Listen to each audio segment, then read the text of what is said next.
Olá, meu nome é William Lopes e hoje eu irei apresentar os materiais didáticos confeccionados na disciplina de Farmácia e Sociedade. O primeiro é o mapa mental sobre a definição de saúde. Em primeira análise, observamos a visão não racional, que por muito tempo esteve ligada à ideia de criação e também a ideia de um mundo sobrenatural, relacionado com crenças, religiões, magias, lendas, tudo isso como a causa da pessoa ser saudável ou não. Nessa concepção, a doença é algo oposto à saúde e seria algo externo ao corpo, sendo tratado como um castigo no caso da doença e uma bênção no caso da cura dessa patologia.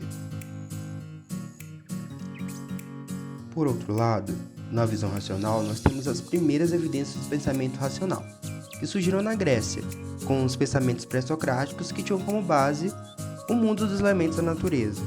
O ar no estado gasoso, o fogo no estado de plasma, a terra no estado sólido, a água no estado líquido, sendo que a diversidade seria decorrente das diversas combinações desses elementos.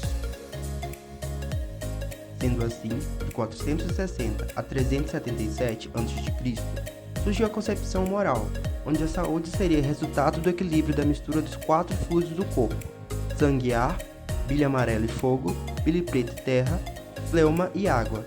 Caso contrário, seria o desequilíbrio, no caso, geraria a patologia. Vale ressaltar que a concepção moral está intrinsecamente ligada à terapêutica hipocrática, que procurava respostas na natureza, relacionava as doenças ao clima, ao ambiente e ao modo de vida, contrapondo assim as ideias de humores. Além disso, foram constituídas as primeiras teorias sobre o uso de substâncias químicas em tratamentos. Ainda tendo como base a teoria de humores, surgiu o pensamento de que o uso de venenos e outras substâncias, na dose correta, poderia levar à cura. Ademais, a partir do final do século XIV e meados do século XVI, com o desenvolvimento do humanismo e da Revolução Científica, surgiu o pensamento do mecanicismo, em que o foco seria a ideia do homem-máquina, em que o humano era uma máquina com várias peças que juntas e em um bom estado faziam as engrenagens funcionarem, assim gerando um ser humano saudável. Logo após, nós temos o cartesianismo, que é proposto por Descartes em um método que estabeleceu os seguintes passos para a investigação científica. O primeiro é a verificação, que busca evidência sobre o fenômeno ou um objeto de estudos. O segundo é a análise, que é dividir o objetivo investigando em suas menores partes ou unidades e submetê-las ao estudo ou experimentos. O terceiro é a síntese, que seria agrupar as unidades em um todo. E a quarta fase é a conclusão, que é enumerar os princípios, as observações e as conclusões, com a finalidade de manter a ordem do pensamento. Já a teoria dos miasmas considerava que vapores nocivos e de mau cheiro, provenientes de exalações de pessoas e animais doentes, como de emanações de pântanos, de objetos, substâncias de decomposição, se propagavam pelo ar, provocando a patologia. Essa teoria predominou até o final do século XIX. Já a teoria de contágio, ela afirma que as doenças epidêmicas são resultado de transmissão de minutos, agentes infecciosos, as seminares ou sementes, pelo contato direto pessoa a pessoa, por meio de agentes infecciosos ou pelo ar. As sementes, além de se reproduzirem, poderiam alterar os humores corporais, instalando-se, em consequência, a infecção. Como uma das formas de tratamento, foram designadas quarentenas, porém isso resultaria em uma baixa economia, portanto a teoria de miasmas foi mais forte.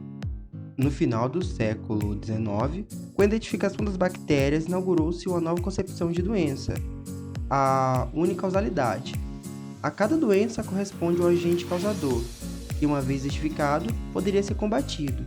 Por isso foram desenvolvidos medicamentos para o tratamento. Já no século XX, observou-se que a presença de um agente etiológico, vírus, bactéria, protozoário, era a condição necessária, mas não suficiente para desencadear uma doença, e que os indivíduos reagem diferentemente ao mesmo agente agressor. Essas observações levaram à proposição de uma multicausalidade da doença. Nisso surgiu a concepção biológica. Já na teoria da determinação social da doença, verificou-se que o jeito com que as pessoas vivem determina a causa e ou a gravidade da doença e a sua morte. O conhecimento dos agentes etiológicos, associado ao desenvolvimento de antibióticos e ao melhoramento das condições sanitárias em meados do século XX, possibilitou o controle das doenças infecciosas, concluindo que, juntamente às predisposições ou determinações genéticas e fisiológicas dos indivíduos, a organização econômica, social e cultural do grupo em que se inserem apresentam a relevância da determinação do estado da saúde do indivíduo. Já no modelo biomédico, ele veio com foco nos aspectos biológicos da doença. Esse modelo foi estruturado na tradição racionalista, mecanicista, cartesiana e biologista. E ele buscava as causas naturais da doença, observando o corpo humano analogicamente a uma máquina. Procurava compreender o todo a partir de suas partes, ou seja, suas peças, como se fosse uma máquina. E tem a biologia como uma explicação da patologia. Ele tem algumas características negativas, que é o conhecimento fragmentado, que gerava uma visão mecanicista, a ênfase na doença do indivíduo, excluindo as dimensões psicológicas e sociais das suas vidas, e negando o grupo e a sociedade, a ênfase nos aspectos curativos, privilegiando os processos de diagnóstico, terapêutica, em detrimento dos aspectos preventivos e de promoção à saúde. Além disso, o uso exacerbado da tecnologia como uma nova forma de medição entre as pessoas, os profissionais de saúde, a doença, valorizando o hospital como local prioritário para atenção à saúde, respondendo aos interesses comerciais do complexo médico-industrial com a elevação do custo para os setores de saúde. Além disso, ele desconsiderava pelos aspectos qualitativos relativos aos processos de saúde e doença e outras racionalidades, que não eram científicas. E além disso, a concentração no poder médico, privilegiando um olhar que não era multidisciplinar, atrapalhando assim o tratamento do paciente. Agora, voltando o olhar para o mundo contemporâneo, nós vimos que a relação entre a saúde ela tem três visões: a econômica, a política e a social. Na econômica, a gente vê que a gente está inserido no modelo capitalista, onde criou-se a cultura do costume, e isso afeta diretamente a saúde, onde os fármacos são comercializados em doses, necessitando de novos fármacos. Assim, o paciente vive em um ciclo onde ele sempre está precisando comprar novas doses. Esse ciclo vai ser sustentado pela política, pela qual nós temos um Estado neoliberal, onde time is money, e temos a influência na formação também dos profissionais de saúde, onde muitos, como médico, vai sustentar esse sistema, onde teremos mais prescrições e menos análises, onde mais dinheiro significa você fazer mais consultas, logo as consultas serão um tempo diminuído. Sendo assim, cria-se uma dualidade na visão social, onde nós temos a racionalidade, onde postulamos que devemos usar os fármacos racionalmente. Por outro lado, tem o capitalismo, que promove essa visão do consumo, onde as pessoas sempre estão precisando estar consumindo mais e mais e estão inseridas nesse ciclo. A segunda produção didática é referente ao Sistema Único de Saúde, o SUS, especificamente voltado para a assistência farmacêutica. Voltando a olhar o mundo contemporâneo, nós observamos que o SUS ele gerou uma revolução no sistema de saúde brasileiro, onde apenas quem era portador de carteira assinada e tinha um trabalho formal poderia ter acesso à saúde. Isso foi modificado e ampliou-se com o SUS, onde todos agora têm o mesmo direito ao acesso à saúde. A gestão desses serviços e ações em saúde passou a ser responsabilidade do setor público, tendo como resultado hoje 70% dos brasileiros dependentes exclusivamente do SUS como meio de tratamento de patologia. Porém, o SUS vai muito além do tratamento de patologia. Ele está presente em diversos meios brasileiros, como a vigilância sanitária, a assistência farmacêutica, e isso mudou totalmente o jeito do brasileiro viver. Em uma análise mais aprofundada, observamos que a assistência farmacêutica representa um conjunto de ações voltadas à promoção, proteção e recuperação da saúde, tanto individual como coletiva, tendo o medicamento como insumo essencial, visando o acesso e o uso racional. Ela segue algumas etapas básicas. A primeira dela é a seleção do medicamento e insumos. Já a segunda, nós temos a programação e a estimativa desse consumo. A terceira etapa vai ser o financiamento e aquisição de fornecedores. A quarta, o armazenamento para a distribuição. A quinta, o transporte e distribuição. A sexta, já vai ser a prescrição e a observação da necessidade sanitária daquele medicamento naquela região. A sétima, a dispensação ao paciente com o cuidado farmacêutico. A oitava, o uso pelo paciente. E a nona é a avaliação dos resultados farmacoepidemiológicos e também de vigilância clínica. Vale ressaltar que, apesar da ciência farmacêutica representar uma ação de evolução na saúde brasileira, ela é baseada em diversas leis que vieram antes, leis que são intrinsecamente ligadas ao SUS, como a Promulgação Constitucional Federal, a Lei Orgânica da Saúde, a publicação da Política Nacional de Medicamentos, a realização da primeira Conferência Nacional de Medicamentos, a aprovação da Política Nacional de Assistência Farmacêutica. Tudo isso deu embasamento para a assistência farmacêutica atual. Porém, vale ressaltar que, apesar de termos uma assistência farmacêutica muito forte, a indústria farmacêutica brasileira ainda carece de muitos incentivos, tanto governamentais como de empreendedorismo. Nós sabemos hoje que os laboratórios nacionais, são os laboratórios oficiais, são responsáveis por 75% das unidades dispensadas para o SUS, no Programa de Assistência Básica Farmacêutica, citado anteriormente.